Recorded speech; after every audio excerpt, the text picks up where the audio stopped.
nice to be back. I was away in the desert, in Abu Dhabi and Dubai, and suddenly realized that all this talk of global warming that comes out of the UK, the BBC has no idea. I'm going to disagree with you, Jerm. I'm going to say the BBC knows exactly what they're talking about when they imply that 26 degrees is life-threatening, as does the government and the Health Security Agency, or whatever they're called.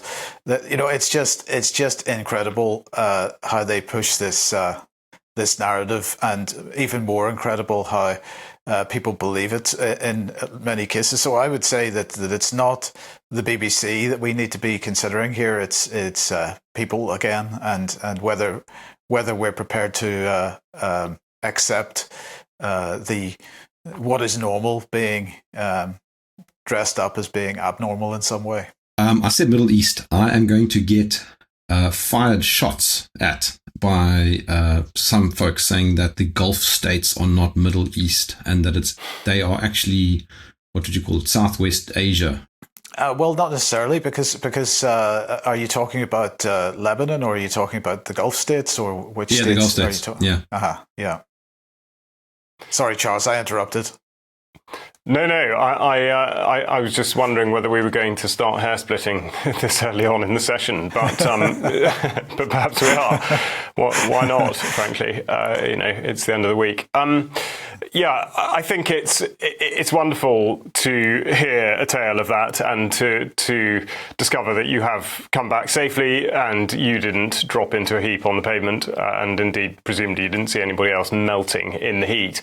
I think the other thing, on top of the being told that 26 degrees is a heat wave, or whatever we're supposed to believe these days, it is quite astonishing that people do it, but it is an observable thing, because I think some people's mobile telephones tell them what the weather is doing where they are. They will look at it and say, oh, it's, whatever it is, it's raining or it's whatever, rather than either going outside and seeing what it is, or looking out of the window. And incredibly, in this age, often the telephone is perceived as being correct, rather than what you observe. That's not the bit that cracks me up the most. What cracks me up the most are the people who have been told that 26 degrees is a heat wave, and so they will complain bitterly about how hot it is and how they're so tired because of the heat and all this kind of stuff, while they're writing out the check for $3,000 to go to Turkey for 2 weeks holiday in 50 degrees. It's amazing how your own perceptions of the world change when you go somewhere, but it's this disconnect between reality and what people perceive as reality. Well, I think not so much perceive, but are told, and that is what creates what we then interpret as a perception. I mean, it's the same as being told by the weather forecast that 26 degrees is near fatal heat, when actually it's just a sort of warmish day. And I think it's exactly the same with there's an Islamic population in this country. They are all deathmongers, and they kill each other and us all the time. And then you go there and you look and you see that is not the case. And I would absolutely echo what you say. I have been very lucky to travel and to work in a lot of different places in a lot of parts of the world, and I found it to be a totally enriching experience. And I don't mean that to sound trite in sort of, I just love all the people that I encountered and this, that and the other. What I mean is that one's character and perspective and intellectual concept of the world around you is only enhanced by doing so, in the same way that if you're going to buy a new pair of shoes, it's worth trying on more than one pair, because you then have a frame of reference. And I think that the that rule can be applied to absolutely everything, but absolutely in terms of travel, experiencing other people, experiencing other cultures. And I'm not, that's not exclusive to other parts of the world. I mean, let's face it, Jerm, by landmass, you live in a country that is far, far bigger than the United Kingdom. And yet, in terms of population density, of course, the story is different above the equator this side. And yet, traveling all over the UK is always worth it, because you will see and you will learn. And it does just qualify the information that you've been presented about a particular place. And nowhere certainly within the last 25 to 30 years in particular, has that been more acutely felt than exactly like you say, the construct of Islam as a threat, either here or even in the countries where it's practiced as the state religion or sort of de facto state religion. And my experience is, having travelled and worked in certainly well over 15 countries that would fall into that category, I have never ever encountered anything that corresponds to the scaremongering. I have only experienced the exact opposite, and I should say qualities that far outstrip the average experience that one has in the United Kingdom these days. And that's not I've just had it with Brits, they're all useless, this, that and the other. That's not what I'm saying. But I don't live in Plymouth, but I come here regularly. Every time I go out on the street, I say good morning, good afternoon, whatever it is, to people exactly like I would in a foreign country. In another country, I will always be replied to. In actual fact, probably I will have been greeted first. Very seldom do I get an acknowledgement here, and very, very seldom from somebody under the age of 50. Usually, the sort of hierarchies you'll get, people will actually look away if they're younger, and the elderly generation tend to smile and greet you sincerely. And I don't do it just to wind people up. I do it because I mean it. I do it because human interaction is what we're all about. If we don't have that, what is the point of any of it? So yes, to go back to your original point, to experience these cultures, to create or widen the parameters of your own frame of reference, I cannot see any downside to that at all. And I'm so glad that you've come back with that thought in mind. Charles, just to add a little bit to the greeting each other in passing comment, this was something that was absolutely normal in Northern Ireland. I'm back in Northern Ireland at the moment for a couple of weeks, and if I was cycling along the towpath years ago, or walking along the towpath, or anywhere in the mountains, whatever it happened to be, and you came across somebody, it was absolutely normal for people to greet each other in exactly that way, and even though that was sort of ingrained into the sort of normalcy of life in this country, that changed with COVID, and it's actually a lot less likely that people will react in that way now than it was in pre-2020, and I think that's the case in England as well, that there's much less likelihood of people greeting each other because of COVID. Yeah. And so, I during COVID, when of course we were supposedly only allowed out for exercise and so on, it became almost an act of resistance to go for a walk every day, and certainly, I never wore a mask. Many other people didn't wear masks. It was generally the non-mask wearers that were willing to say hello to each other in passing. Others walked to the other side of the path. So the point I'm making is part of that is something which has been done to people, and maybe hasn't been done to people in the same way in other countries.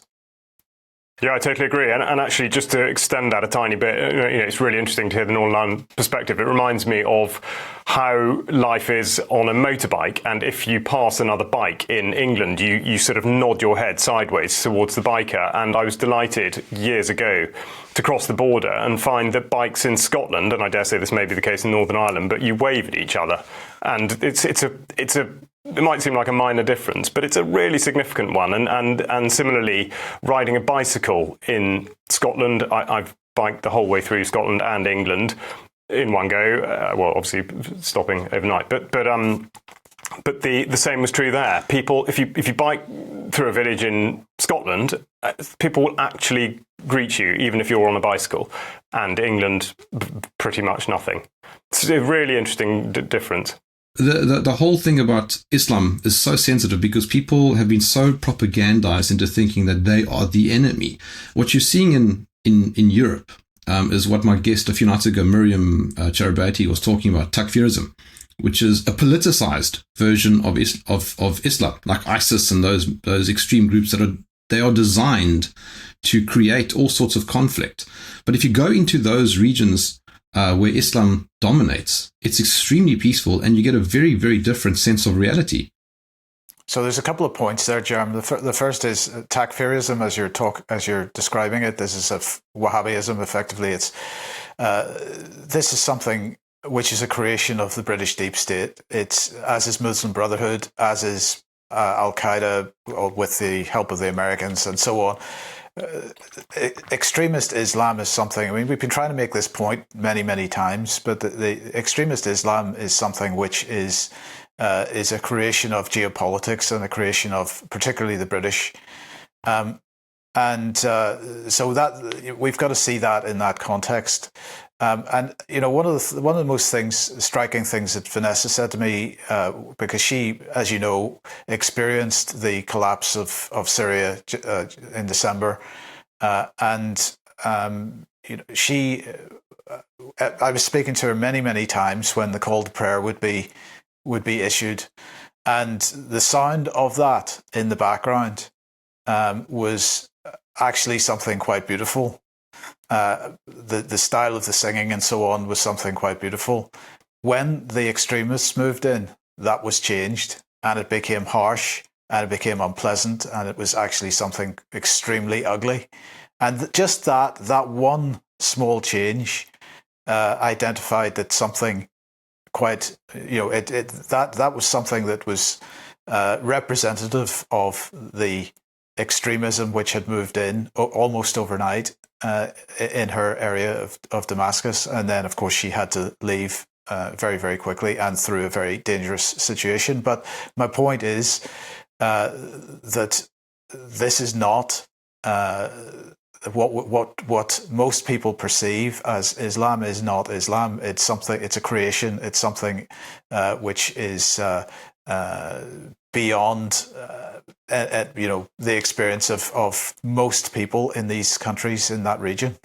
I don't want to use the word fear, but my concern, let's say, is that we are allowing ourselves to be radicalized in many, many ways, and this process has been going on for a long time. But I suppose the first time that we really saw it overtly was with Brexit, where we took an issue.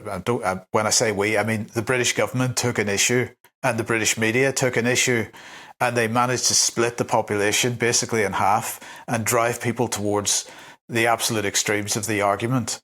And this is happening right across the world in many areas, in many regions. That people are being radicalized in many, many ways, not just in terms of religion, but also in terms of politics. And this is something that we've got to be aware of. The UK column has been trying to highlight for 20 years the use of applied psychology to control the minds of populations. With the creation of the Mindspace document that we've talked about many times, the use of the behavioral insights teams and so on. This is something which is really fundamental to Western society in particular, but not just exclusively Western society. And it's largely not understood. And of course, if people don't understand the processes which are being used, then we can't understand why we're coming up with why we're believing the things we're believing, and we're certainly not challenging those beliefs. There is an increasing recognition in many parts of the world that have been on the receiving end of British and American diplomacy and by that, of course, we mean militarization and warfare and this kind of stuff. It's recognized who the aggressors are on this planet. We in the UK, our government, the United States government, the EU governments are busy saying, "Oh, Putin authoritarian, Xi Jinping authoritarian." That's not how the rest of the world is viewing Putin or Xi on one hand, but on the other hand, they're absolutely recognizing the lies that are coming out of the mouths every single minute of every single day of British politicians, British media, British deep state operatives, think tanks, others. This is something which has become, I believe, a part of the psyche of most ordinary people in these countries, because they've been on the receiving end of what we've been giving for so many years, and of course they're going to start reacting, and it is dangerous, because they are increasingly the majority population on the planet. They are increasingly the majority economic power on the planet, and at some point something's going to come home to roost with the West. There's no question about it. We've got to grow up and recognize that geopolitics is not the way to do business. Right, but our entire societies for the last several hundred years have been based on the idea of going into countries which have a lower military technological level, kicking the crap out of them, digging up their raw materials and stealing them. That has been our way of doing business for 200 or 300 years. And it's not going to work anymore, because people are demanding the right to build a life for themselves, which isn't based on slavery and poverty. So and they have a right to dig up their own raw materials, their own rare earths, and build their own economies. The time of raping other countries has to come to an end. It's as simple as that for me, and that begins with us recognizing and being honest about how we have made our millions over the years. In so far as truth is concerned, it is very well obscured, and the target is always people's emotions, people's soft spots, weak points. And this is the gift of so-called foreign aid, and how people are prepared on the one hand to consider that military intervention in a country may not be appropriate because the outcomes tend to be unfavourable in that people die and continue to die thereafter, whereas foreign aid sounds benevolent. It sounds like it's going to bring about prosperity and improved conditions for humanity, when in actual fact that is not the case, and it is intentionally there to obfuscate the truth, which is that really all it's doing is enabling the types of corruptions necessary to carry on prosecuting exactly the agenda that Mike describes. And there are some very good pieces of literature from, I can think of Africa in particular, from Africans writing about this very subject, and the looting that's conducted under the blanket of, as I say, obfuscation that's thrown over the whole situation by this idea that foreign aid is either necessary or desirable, or has positive outcomes, all of which are, I would say, not true. And if a particular nation, country, whatever it is, wants to crack on in a particular way that we don't consider we would want to do things, that's absolutely fine, because I always talk about this particular issue of, well, how about we put the boot on the other foot for a change? And how many times do Nigerian politicians storm into the United Kingdom and tell us we're doing it all wrong, and that this, that, and the other is to be imposed, and then they're going to start extracting tin from Cornwall again, and whatever it is. So we are totally inconsistent, but also we are prevailing upon people's innate humanity by suggesting that foreign aid is a good thing, in the same way that protecting the environment has been hijacked by the climate narrative in order to deliver any of the net zero cost restrictions, control, whatever else. I mean, it's the same model every time. It's just dressed up in slightly different clothes.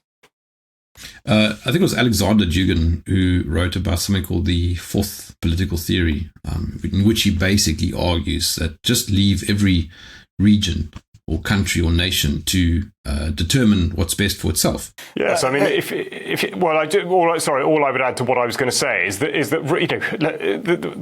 the sort of ancillary part to the foreign aid, foreign aid no good. If you do want to benefit the economy of that country, then why not trade with it on an honest basis? If there's something there that you would like, well, fine, but do a deal that actually makes sense for them, rather than strong-arming them into it, in the same way that you would expect to be the case if you were doing business with somebody on your local high street, or with a neighbour, or whatever else it is. Why should it be any different just because they're in a different country? Mike, sorry, go on. Yeah, well, I was just going to add to that and say, the concept of the modern nation state was based on the Treaty of Westphalia. And, if anybody hasn't read the first clause of the Treaty of Westphalia, you should. The idea of international relations being on, to paraphrase, for the benefit of the other. Everything that I do as a nation, I do for the benefit of the other, because in benefiting the other, I'm benefiting myself, because we can trade effectively and so on. We're not killing each other anymore, this kind of thing. It was Tony Blair that said that concept was outdated, and when, as he was, I think in 2005 or 2008, I can't remember when it was. So I think getting past the geopolitics and dropping this whole idea of the only way to succeed in the world is to be kicking everybody else in the teeth. This isn't the right way to be doing business, and so I think that's where we've got to start changing our views. Well, we can see that happening with China. I mean, it just focuses on economics. Whoever wants to buy their products, they're open for business. I mean, I think to a certain extent that's true. I think that it's not all a bed of roses with what China's doing. There's still a long way to go. I think that China has done a spectacular job in raising the standard of living for its own population. I mean, just to correct what you said earlier, it was I that went to China in April, and I found, you were saying that Dubai was a very safe place. I found Beijing and Xi'an to be just the incredibly safe. There was no street crime effectively at all in those cities. I didn't see any evidence of it, and kids actually out in parks playing in the evenings, not sitting at home, on computer games or whatever, but actually outside and enjoying life, and no sense of danger, because a lot of the rhetoric that we hear from people is, well, we can't let the kids out to play because it's not safe. Well, it's absolutely safe in those countries, and I think if we're seriously saying that it's not safe to let our kids go out and play in our own countries, then we need to be really looking at what's going on in our own countries and asking why that is. I just find it amazing that there's basically no street crime at all. I felt safer walking through Beijing than I ever felt walking through Plymouth at night. Why do you think that is? Is it culture, or is it because of a strong top-down approach? I mean, to be honest, look, I went there for 10 days. It's not possible for me to answer that question because I don't know. As much as you sort of get some idea of what the country's like, you can't really know what it's like unless you live there for a longer period. And so I don't know the answer to that question, Jerm. It's an interesting one. I mean, I'd been to Hong Kong a few months prior to Mike's China visit, and the situation is exactly the same. I mean, I think I've talked about this a little bit before, but there, of course, there are changes to the place which I've noted over the years, but fundamentally, the stability, the sort of safety on the street, and the way in which people are able to manage their lives in the areas that Mike talks about are really exactly the same. I mean, young children will happily travel on public transport unaccompanied, with no fear that anything might go wrong. I mean, which is obviously not to say that it can't, but I mean, as a frame of reference, talking to people that had lived there for decades, respectively, it was a major talking point that there'd been a burglary in a house. This was something that I was talking to one particular person about who had lived there for over 30 years, and he had never, ever known this to happen before, and this was a house near where he lived. So, I mean, that is pretty astonishing by comparison.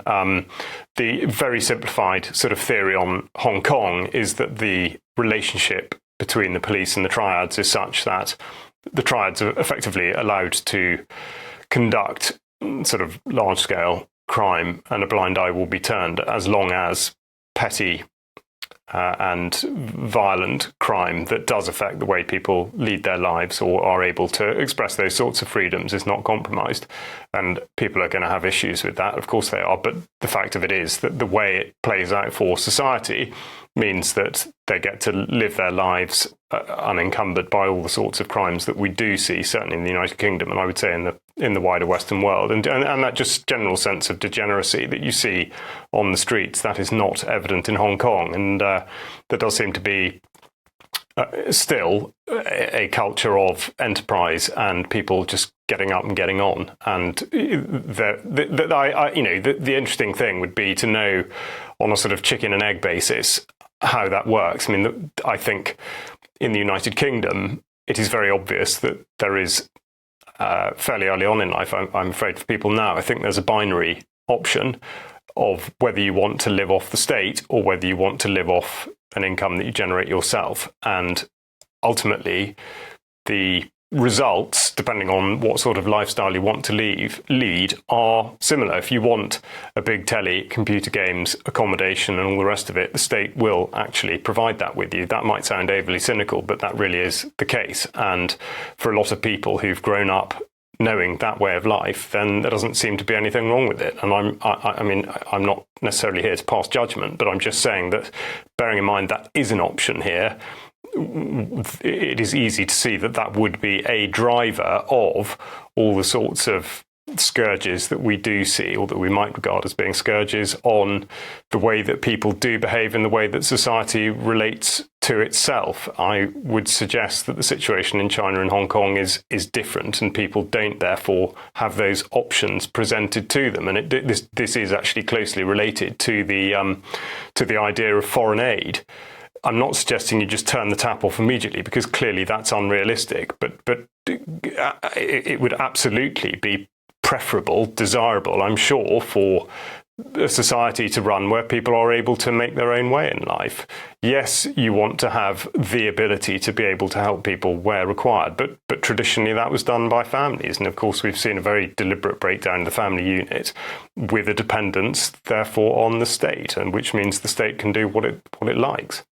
I just add to that, my wife works in primary school with special needs kids in Plymouth, and but it's in quite a poor area of Plymouth. But the attitude of the parents in that area is, well, why would I teach my kids to read? Because, we've lived on benefits our entire lives. They're going to do the same. It's become a multi-generational thing. Now, why am I mentioning that? Because, well, two things. One is a policy and one is what actually happened. So during COVID, we had this idea of furlough, where people were effectively being paid to stay at home and not be economically active. And we have this future policy which is being trialled and has been trialled in many places, called universal basic income, which is effectively will be effectively there to encourage this, just as Charles was talking about, this lifestyle where you are effectively, things are provided for you by the state, and there's no need to generate any kind of income from your own enthusiasm for any form of work or so on. So this is something which to me represents one of the real negative aspects of Western society, because that reliance on the state makes us by default utterly controlled by the state, because if we are reliant on the state for the things which entertain and the things which put food in our mouths, actually, then we only get that if we do the right things, if we behave the right ways, if we say the right things, if we think the right things. Anybody that's ever been involved in the benefit system or the unemployment benefit system knows that when you go into a job centre in the UK, if you have not done the things that they consider that you should have done, they will sanction you as an individual, just in the same way that on a geopolitical level we attempt to sanction other countries, or more recently Donald Trump attempts to effectively sanction other countries by imposing tariffs. If those countries don't behave, this gets brought down to the absolute individual level, and so my view is we've got to reject that social security system. We should not be demanding more benefits. We should be demanding absolutely less. And we should be much more self-reliant in terms of our income. In an interesting paradox, as far as I can tell, China has no welfare state. So it encourages people to make their own way, which is a good thing, because it's exactly what you say, Mike. It sort of encourages self-reliance. Meanwhile, here in South Africa, we have a pretty large welfare state, and we have a very big poor population that doesn't seem to be getting any smaller, and we have an increasing dependence on the state as a result. I'm afraid to say, I think, I say perhaps rather generously that it's hard to know whether it's chicken or egg. I mean, I think actually we can be quite certain this is what is brought about by the mechanism described as the welfare state. It is not that it is a response to the burgeoning crisis of poverty or whatever else it's being described as being. It absolutely drives it. It's the other way around. An alternative is presented, and the problem is that what has happened, certainly in the United Kingdom, and I dare say in South Africa and anywhere else that this has been rolled out, is that it breaks down. I've talked about the family, but also the other community structures that would traditionally have supported people who were in need of help for whatever reason. And that's not to act as a deterrent at all to people making their own way, as we say. It is simply to provide that level of support when it's necessary in order to get people back on their feet. Of course, there's a kind of rearguard action now. There are obviously a lot of charities that do this, but of course that's again a captured system because of the way in which charities operate and all the specifics in terms of financing that can be released at particular points. And essentially that is also a trap for the people who are within that system, which of course is enormously regrettable, because if you give people that are running these charities the benefit of the doubt, their hands by and large are tied by the state. But the point is that this is no different in a way from the predicament that farmers find themselves in the moment you enter, say, an environmental scheme. Not only are you not producing food, but also you have rendered the land that could be profitable to you in a time of need utterly useless, because if the government turns off that tap, what do you do? In the same way now that if the welfare tap is switched off, all those small-scale structures and community networks that did previously exist based on the family unit or closely aligned to the family unit, they're not there. And this is the problem with state intervention, and you can apply that, I would say, across the board. And the other aspect of this, of course, is it not only increases the population that are reliant on the state because they're reliant on the state giving them the money and the support that they need, but it generates this massive state itself, in the sense that if you have this massive, overly complex benefits or social security system, you've got to have tens of thousands of people administering that, and they're not really productive. They're just shuffling bits of paper. But that they are therefore also reliant on the state for their incomes. And the same when you have a massively overly complex tax system as we have, because somehow you've got to fund all this stuff. So, it actually is not benefiting anybody having the state the size that it is in order to administer a social security system the size that it is in order to keep people unproductive. That is just leading people down the path of total control, and it's part of the technocracy that's on its way, because of course this is all being digitized or turned digital and turned AI. And of course, as with most other jobs, in 50 years' time, well, actually maybe the people that are reliant on administering the social security system for their incomes are going to find themselves in a position where they aren't able to find a productive job because they don't have any skills that are actually productive, and AI will have taken over the administration of the whole thing. So it's not really a win for anybody. Humanity over the centuries has managed to be quite what's the word I'm looking for? Creative in how it generates or creates economies. And I think the way out is to abandon the reliance on this big nanny that we have. And we're not stupid. We are capable of generating productive enterprise if we want to. And it's a question of motivation, and a question of having some ideas, and a question of not taking the easy way. What we have to be mindful of, and I would include the audience listening to this in it, is that we mustn't forget that the way in which we discuss this is from a particular perspective, or indeed a degree of consideration that the majority won't have run themselves through. And I don't mean that in a patronising sense. I just mean that because we are considering these sorts of things like government being a scam, which a lot of people still haven't really cottoned on to, even if they might mistrust, this Labour government, only to think, oh, well, Reform would do a better job, or the Tories would do a better job, or whatever it is. Actually, the number of people who have jumped that particular hurdle into thinking about the subjects that have come up on today's session are still pretty small. And I would say, therefore, that for the people who are still receiving from the welfare state, I'm not just talking about the United Kingdom, but wherever this exists, for as long as people can, in effect, suck on that teat, they are going to be very much less inclined to do anything about it, because it is still the path of least resistance. I think, amazingly as it might seem for us, I think it's still, the situation has to get quite a lot worse before it will get better. It's really only going to be driven by the suggestion of there being a necessity to do something different. And yes, of course, over time, people will realise this. But I think for anyone who is trapped within that system and sees that for them it is still working, then they're not going to consider the alternative. I am, of course, speaking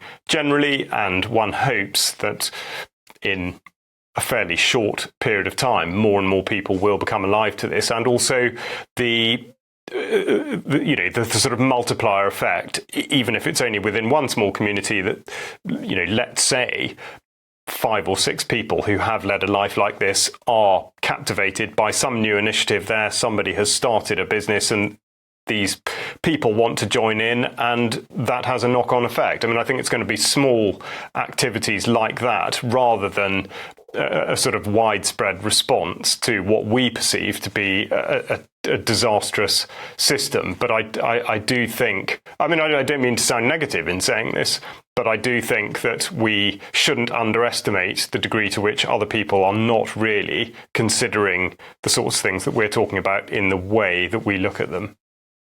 That's a good point. And I'm reminded of the lunch that I was having with Zubi, and he made such a fascinating point. It's so obvious, actually, if you think about it. He said, right here in Dubai, this is a desert. It's a complete desert. It's hot, it's uncomfortable, and why on earth would you come here? Well, 0% income tax, and now I think only 5% VAT on some products. It's a very welcoming environment in terms of business. And the people, as we said at the beginning of the show, in my experience, are extremely hospitable and warm, metaphorically. It's interesting how that system, which is a monarchy, it's not even a democracy, no voting, can actually be very, very successful. Yeah, I mean, it's a very unusual case study in that it's a sort of almost blank canvas project. You know, obviously, had there not been that creek there, it wouldn't exist in that place. And previously, as somewhere that had really only hosted a little bit of pearl, but what I mean is that in terms of settlement, historical settlement, it was only related to pearl fishing. That was it. There was basically nothing there. So to create something that has become now a sort of symbol of modern development and all the rest of it was really very straightforward, because there was nothing there that had to creak and groan and be adjusted to make it work as it does now. And therefore all the sorts of incentives that you're talking about were not so difficult to make work because of that way in which it was sort of started from scratch. Whereas you take London, for example, which has thousands of years of history. It's very difficult to see, and you see this with, say, mobile telephone networks. My impression of the United Kingdom mobile telephone network is that it is absolute rubbish, and has been ever since I started using it. It has not got one jot better in however many years it's been going. Whereas you go to countries that have started their communications network from scratch because it was too difficult topographically to roll out a landline network or whatever, and those systems work much better because, again, within that compressed period of time, you're starting something from scratch and you're able to do it. So Dubai, or to an extent probably Abu Dhabi, they're just weird. They're anomalous. So what I'm saying is I don't know that you can necessarily take that model and apply it anywhere else because you're not starting from scratch, and that's a difficulty. It is a good point also about the history. I mean, if you think about some of those countries in the Gulf states, they don't have a very long history there. UAE, it's just a few decades old, really, at most, with any kind of significant history. Whereas the UK, British history is thousands of years. And that also, in some ways, makes it difficult for any progress to occur if the trajectory is downwards, like it is at the moment right across Europe. It's very difficult to turn that around if you've got such a long history. It kind of cements that vector into one direction, and it's almost impossible to change the direction of that vector. Don't know how to answer that. That might be a good observation. I think that I think that there certainly are no answers if you're expecting to turn the direction of government or the direction of big corporate entities. I think that the way that this works is from the bottom up, and it starts with people recognizing the need to rebuild community, and you know, and I'm not in any way attempting to underestimate how hard that is. It can be extremely difficult, even just to stick your head over the wall between yourself and the neighbor and say hello. That absolutely can be extremely difficult. But I think that simple act is in itself an act of resistance, and maybe that's where it starts. It just starts with having conversations with people, and not necessarily beginning the conversation with something like they're all out to kill us. You just have normal conversations with people, and just take it one step at a time and see what can be built out of it. and being willing to reconsider. Maybe it is the case that we have shifted ourselves from where we were born or whatever in order to pursue a career. Maybe it is worth considering reconstituting the families that we have and so on. Maybe that's worth the effort. That might be the way to start. I'm absolutely certain that is the way to start. Just to go back one on the history thing, I think it is absolutely a good point. I would say the sort of standout exception, well, one obvious one is China, because obviously China has a well-documented, very rich, ancient history, and yet it's undergone very, very profound changes in recent times, and they appear from the outside to have been top-down changes made. I won't go on about that because obviously Carl Saar has spoken to Mike about this in great detail, and I would encourage people to go to listen to that. So I wonder whether I don't mean to say we're oversimplifying and therefore we're going to get it wrong, but it's certainly an element. I would say we're probably closer to the mark with this idea that welfare, or indeed intervention in the lives of individuals or in industries, is in fact more of a significant factor. If we look at, in the United Kingdom, what's happened since, in particular, the Second World War, if not the First, and the meddling with education, with what's called health but isn't, with agriculture, with industry and with utilities, then I think I certainly would come to a different conclusion, and that in actual fact it's this idea of intervention. I don't think that our to describe the long history, I mean, just go back to the UAE. Of course, there's a history, but it didn't have a history that's either documented or that was one of large settlements being in the same place for the same time. We've talked about this sort of thing previously in terms of lifestyle being more nomadic than it is now, and that kind of thing. So I think that there are a whole load of factors that we probably can't bring in quite now. But I would say that really history and sort of outcomes don't necessarily have to be dictated by the length of that perceived history. It's rather more to do with what has been allowed to happen along the way, and indeed the way in which the state has been able to confect and then utilize states of emergency to propagate particular results which have a very negative consequence for the population who are ensnared by them.